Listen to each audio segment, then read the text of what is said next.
Voy a presentar el planteamiento inicial o más importante del trabajo, que es el impulso del sector inmobiliario destinado a las clases medias y altas ha lesionado los derechos de los pueblos originarios, no solo en cuanto a la administración y control de los recursos naturales, sino también a ejercer su participación ciudadana, además de dañar el medio ambiente, disminuir el suministro de agua, aumento del precio del suelo y con ello el incremento de las tarifas de agua, luz e impuesto predial, dando paso al fenómeno de gentrificación. Como podemos apreciar, son muchos conceptos los que tenemos en esta idea central, pero lo que más me interesa a mí es quedarme con la cuestión de la participación ciudadana, con la acción colectiva y con el fenómeno de la gentrificación, para que nosotros podamos tener en cuenta cómo impactó negativamente Mítica, que voy a, por si alguien no sabe qué es Mítica, es un complejo de usos mixtos que se empezó a construir en la Ciudad de México en 2008 y que, bueno, ha traído una serie de problemáticas para el pueblo de San Sebastián Joco. Entonces, voy a presentarles las características de Joco que nos podrán permitir más adelante, pues, ver la magnitud del daño que le ha hecho este complejo, ¿no?, al pueblo de Joco. Tenemos que la superficie de la... Bueno, déjenme decirles que Mítica está ubicada en la alcaldía Benito Juárez. Esta alcaldía tiene una superficie de 26.663 hectáreas, de las cuales Joco ocupa 30 hectáreas. San Sebastián Joco se ha caracterizado por ser un pueblo originario, digamos, de baja densidad poblacional. Yo puse la fecha de 2010. ¿Por qué en 2010?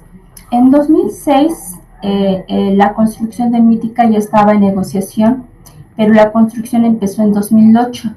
Entonces nos sirve el año 2010 para ver qué estaba pasando con la población de San Sebastián Joco. En este año Joco tenía únicamente 4,002 habitantes, y aquí tenemos que poner atención porque más adelante vamos a ver cuántos habitantes llega Mítica, ¿no? En este mismo año había 1,377 viviendas, y lo cual suponía que había 3 habitantes por cada una de ellas. Ya para 2015 tenemos que el 41% de la población que radicaba en Joco tenía 20 años o más de radicar en este pueblo originario.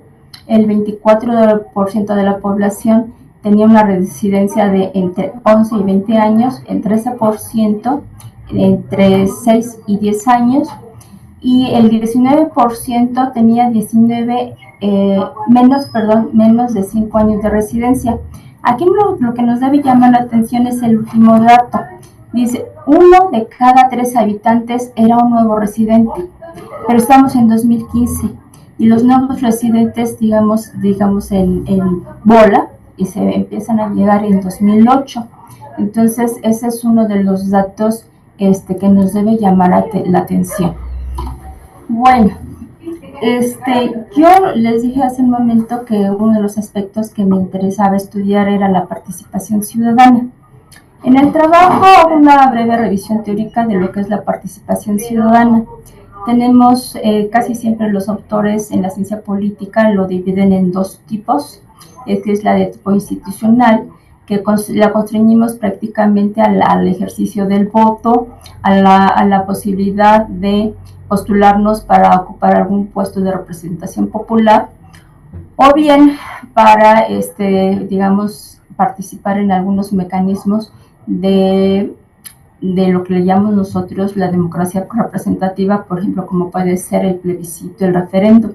Pero también tenemos otro tipo de participación ciudadana que no es institucional, y que a diferencia de la institucional, que puede ser individual o grupal, este tipo de movilización o este tipo de participación llamada movilización, pues necesariamente es grupal, ¿no? Y se da cuando un grupo de personas que, digamos, comparte determinado interés demanda una situación, presenta una demanda, ya sea de tipo simbólica, cultural o bien material, ¿no? Pero hay una participación, hay unos autores que a mí me gustan mucho, es Cristina Sánchez Mejorada y Sergio Tamayo, que ellos hablan de un binomio de la ciudadanía y ciudad. Y ellos retoman este binomio para poder comprender de otra manera la participación ciudadana. Ellos consideran que la ciudadanía no nada más tiene que ver con estas cualidades que le hacen propio, o sea, que tiene un individuo y por eso lo hecho ya se vuelve ciudadano. Por ejemplo, puede ser la pertenencia a un estado o la edad, ¿no? Entonces ellos dicen que la ciudadanía es un concepto más abarcante que tiene que ver con esas cualidades, sí, pero no nada más tampoco con la cuestión de participar en la toma de decisiones, sino que ven a la ciudadanía como un actor que no nada más va a participar de la toma de decisiones de su demarcación, sino como un actor que puede participar o que debe participar en la distribución y en el goce de los recursos que existan en esa demarcación. Por su parte, la noción de ciudad, pues nos dicen ellos, la ciudad se ha visto como un espacio de cohesión social, y sí es cierto, sí es un espacio de cohesión social, pero también se está olvidando que la ciudad es un espacio donde se cristaliza las contradicciones del sistema capitalista. Y cuando decimos las contradicciones del sistema capitalista, quiere decir que ahí están convergiendo los enfrentamientos de las diversas clases sociales en términos marxistas. Entonces, esto nos lleva a ver a la ciudad como un punto, como un espacio de confrontación, ¿no? Este binomio de ciudadanía, ciudad, pues nos habla de que son aspectos que se relacionan con el ejercicio de poder. Y cuando nosotros hablamos de ejercicio de poder, pues estamos refiriéndonos o estamos haciendo alusión necesariamente a los enfrentamientos de todo tipo que puede haber entre las diversas clases sociales. Aguas, no estoy hablando de grupos sociales, sino de clases sociales, ¿no? Entonces, esos enfrentamientos pues hacen uso de una cosa que se llama acción colectiva.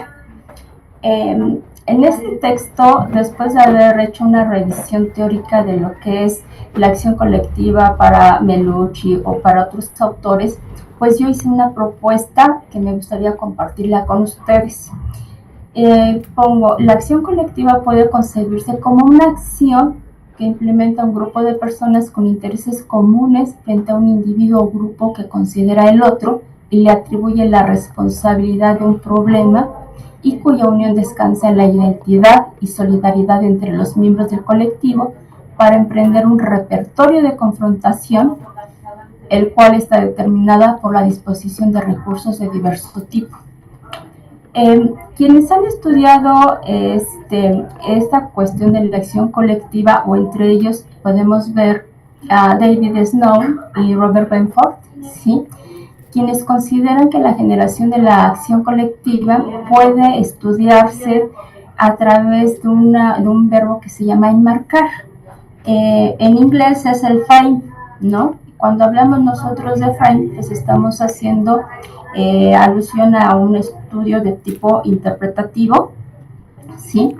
¿Y qué dicen estos autores, estos sociólogos estadounidenses? Para comprender la acción colectiva, pues nosotros necesariamente tendríamos que hablar de la metodología del enmarcado, que está compuesto por 3 tipos. El primero de ellos es el enmarcado diagnóstico. En este enmarcado de diagnóstico, el grupo identifica el problema, pero también identifica al actor o actores que contribuyeron a la generación de este problema. El enmarcado del pronóstico consiste en identificar, proponer una solución, pero también trazarse objetivos a corto y largo plazo, así como diseñar estrategias y tácticas de lucha. El último enmarcado es el enmarcado de motivos.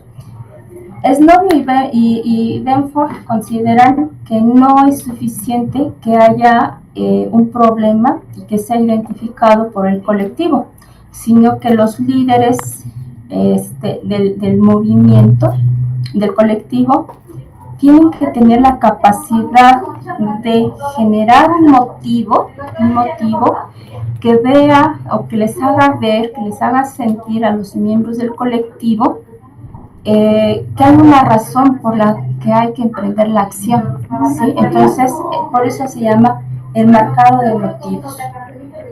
Ahora, ¿qué fue? Que nosotros, antes de hablar de este enfrentamiento entre Mítica y San Sebastián Joco, nosotros tenemos que ver cuáles son las características de cada uno de estos. Y cuando nosotros hablamos de las características, pues nos estamos refiriendo a quiénes eran, cuándo surgen y con qué actores cuentan y con qué tipo de recursos disponen. Tenemos que Mítica nace a raíz de que el fideicomiso HSBC en 2008 presenta una solicitud de polígono de actuación privada, o sea, solicita la construcción de este complejo de usos mixtos. Pero aquí lo curioso es que en ese mismo año SEDUBI, que era la Secretaría de Desarrollo Urbano y Vivienda, autoriza ese mismo mes la construcción en un primer momento se llamaba Ciudad Progresiva. Entonces, en ese momento la operación quedó a cargo de diversos bancos. Entre ellos tenemos al HSBC, tenemos al Centro Bancomer, a Banamex, a la misma Mítica y a Urbina. Pero este proyecto cambia de nombre en 2015 porque lo retoma un fideicomiso de inversión de infraestructura, bienes y residenciales y arrendamiento que se conoce como Fibra 1 o FUNO. ¿Sí? ¿Quiénes son los actores que, digamos, apoyaron este proyecto? Un profesor, un doctor de la UNAM, de apellido Ramírez, considera que fueron 80, él identificó en una investigación, fueron 80 actores los que participaron en este proyecto. Entre ellos tenemos actores individuales, tenemos actores colectivos, pero también tenemos empresas de todo tipo, entre las que destacan 4 empresas inmobiliarias y 6 de construcción. Aquí lo que llama también la atención es que Mítica fue financiada indirectamente con recursos del erario público durante la administración de Miguel Ángel Mancera. ¿Sí? Una fuente que consultó Ramírez sostiene que parte de los recursos que le llegaron a Mítica para su construcción provenían del gobierno de la Ciudad de México, ¿no? Pero también tenemos participación de otras instituciones gubernamentales, por ejemplo, la Secretaría de Medio Ambiente de la Ciudad de México, conocida como SEDEMA, pues tenemos que realizar labor de convencimiento a favor de las obras de Mítica. Se suponía que esta Secretaría de Medio Ambiente tenía que valorar, digamos, la aceptación o rechazo por parte de la ciudadanía o de los habitantes de San Sebastián Joco en torno a este proyecto de Mítica. Pero lo que hizo en realidad no fue eso, sino lo que hizo fue pasar casa por casa y trató de indagar quién de los vecinos, quién de los pobladores había participado o estaba participando en la Asamblea Ciudadana del Pueblo de Joco, que era la organización, era el colectivo que se estaba oponiendo a la construcción de Mítica. Entonces, una vez que identificaban a los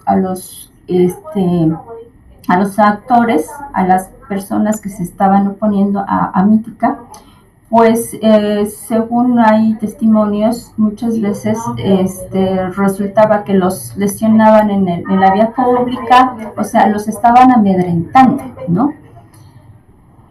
Luego tenemos, fíjense bien, para 2019 tenemos que Mítica en 2019 ya albergaba una población de 30,000 personas, ¿sí? y 120,000 laboraban en el complejo mixto. Esta parte es, como lo vamos a ver un poquito más adelante, es muy preocupante porque al inicio de la intervención yo les dije que San Sebastián Joco era un pueblo originario con baja densidad poblacional. En 2010 tenía 4,002 habitantes y ya para 2019 solamente en Mítica había 30,000 personas. Mítica, de acuerdo a como la promueven los mismos trabajadores de Mítica, de este complejo, pues se refieren a una ciudad y en realidad pues podría considerarse que sí es así, porque todo tienen la torre residencial, tienen centros culturales, tienen centros comerciales, tienen hospitales privados, o sea, tienen todo, como dijo uno de los funcionarios de Mítica, ¿no? Se construyó de esa manera pensando en la posibilidad de que los residentes no tuvieran, digamos, pretexto para salir.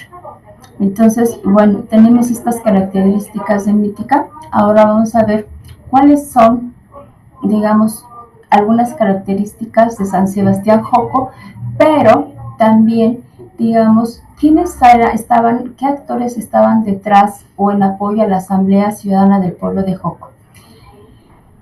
Yo les dije hace un momento que Mítica empieza a construirse en 2008. En 2019, digamos, ya estaba poblada Mítica, y resulta que es hasta 2018 cuando nace la Asamblea Ciudadana del Pueblo de Joco. Esto llama la atención en algún sentido, sí, y tiene que ver con algo que más adelante voy a comentar.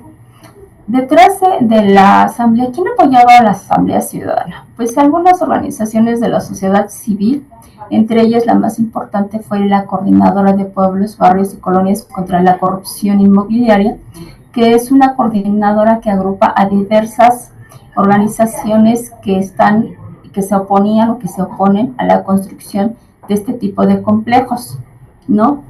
Pero pese a que la Asamblea Ciudadana se constituye en 2018, pues tenemos que cuando nace ya cumplía con los 3 enmarcados de los que nos hablan Snow y Benford.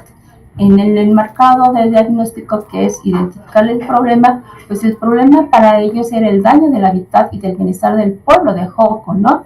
Y los actores responsables pues tenían que ver con las empresas inmobiliarias, pero también con las autoridades. Ellos les llamaron autoridades corruptas de la alcaldía Benito Juárez y de la Ciudad de México. Esto lo dieron a conocer en su diario de difusión llamado El Tejocote en 2019. En cuanto al enmarcado de pronóstico, ¿cuáles eran los objetivos? En forma inmediata era conseguir la clausura definitiva de todas las megaconstrucciones, no nada más al interior de Joco y por consiguiente de Mítica, sino también de las que estaban, de las construcciones aledañas, ¿no? Que presentaban los mismos problemas a las comunidades que estaban asentadas. A largo plazo, la Asamblea Ciudadana del Pueblo de Joco tenía el propósito de influir en las políticas públicas en materia de seguridad, medio ambiente, movilidad y sana convivencia vecinal. Esta última parte de la sana convivencia vecinal surgió a raíz de los enfrentamientos que ya estaban teniendo en este momento los pobladores que acaban de llegar de Mítica con los que ya estaban, los viejos residentes, ¿no? En cuanto al mercado de motivos, veía que la construcción del complejo urbanístico Mítica les había arrebatado la tranquilidad que representaba el vivir en ese pueblo originario. Ahora, ¿cuáles fueron las principales estrategias de lucha que emprendió esta Asamblea Ciudadana del Pueblo de Joco?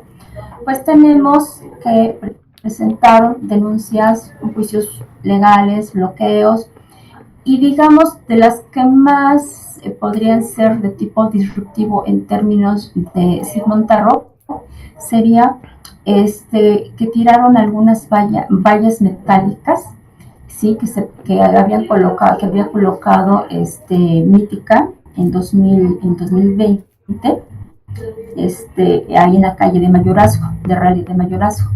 Entonces, pues tenemos esa situación.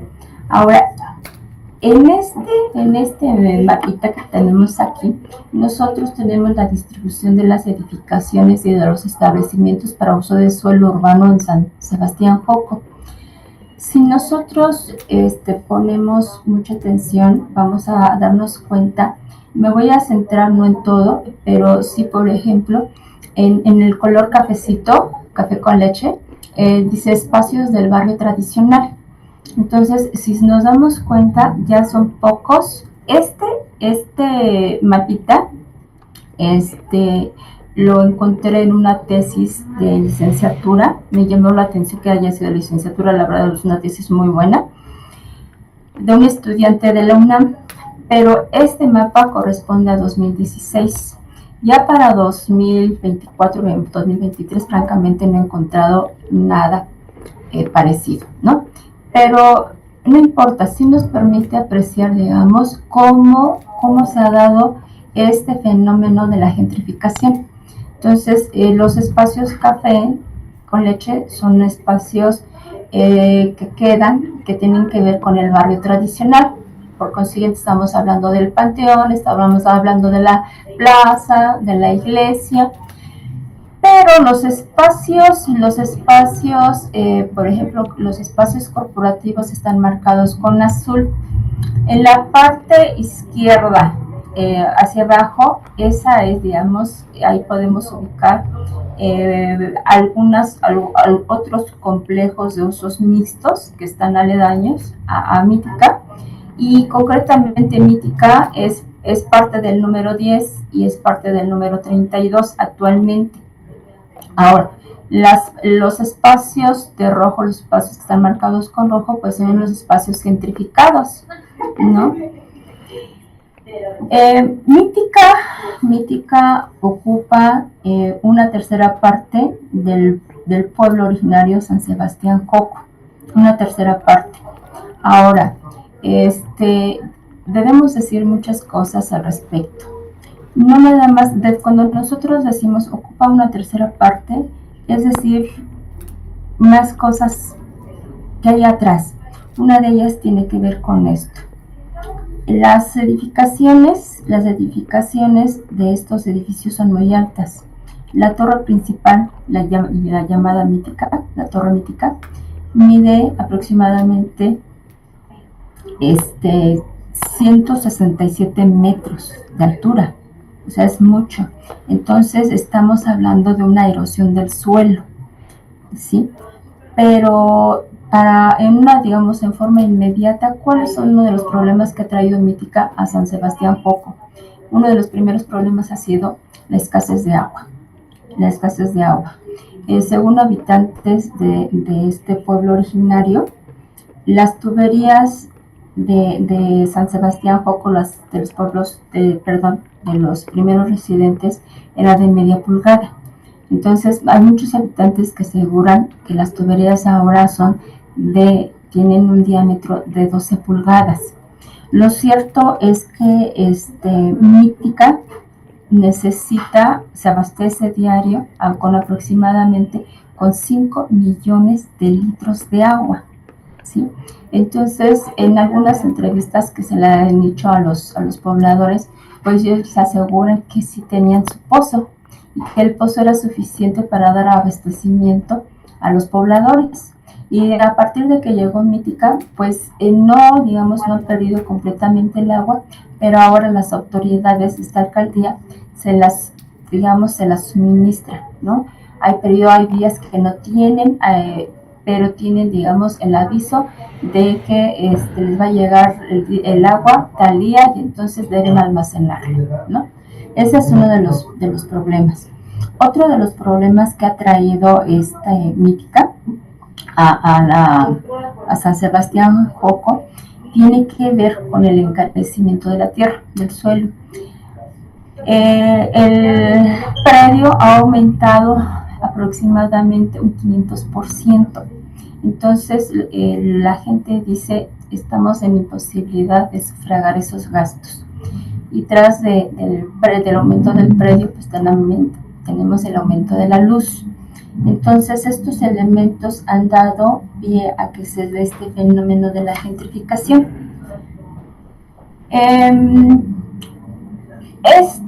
Esto lesiona en forma directa uno de los derechos de los pueblos originarios. Llama la atención que en 2017 la Gaceta de la Ciudad de México daba una descripción de lo que es un pueblo originario, ¿no? Y una de las condiciones es, uno, pues que sean pobladores, digamos, que tengan como origen, que su origen sea antes de la colonia, ¿no? Hablan de una refundación que puede ser durante la colonia, inclusive puede ser una refundación todavía en la revolución del 10. Pero nunca hablan de los derechos que tienen los pueblos originarios para administrar y controlar sus recursos naturales. Y según los investigadores, y también entre ellos los antropólogos, pues resulta que uno de los, digamos, de las características esenciales de los pueblos originarios es que ellos pueden administrar sus recursos naturales, porque tienen derecho a ellos, porque eso hace que se mantengan los lazos identitarios con la tierra. Entonces, lo que tenemos es esto. Y bueno, cuando decimos que ellos no tienen goce de sus recursos naturales, pues no nada más estamos viendo que hay un problema de gentrificación, sino también tenemos un problema que tiene que ver con que su participación ciudadana está siendo lesionada bajo la noción de este binomio ciudadanía-ciudad, ¿no? Yo les decía hace un momento que este binomio implica que el ciudadano pueda ser partícipe de la administración de los recursos naturales, pero también de su distribución. Entonces, lo que vemos aquí es que finalmente la participación ciudadana de los habitantes del pueblo de Joco ha sido lesionada. Me voy a permitir a leerles a ustedes parte de mis conclusiones. La primera de ellas dice: en un mundo globalizado, donde imperan los grandes capitales, el quebrantamiento de los derechos de grupos vulnerables, como es el caso de los pueblos originarios, es una constante.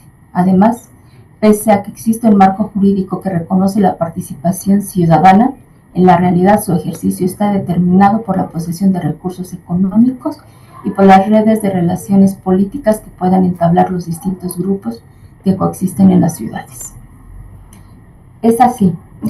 La ciudad es un grupo de confrontación, y entonces la balanza va a estar a favor de quien tenga más recursos financieros y quien tenga más vínculos con personajes del ámbito político, ¿no?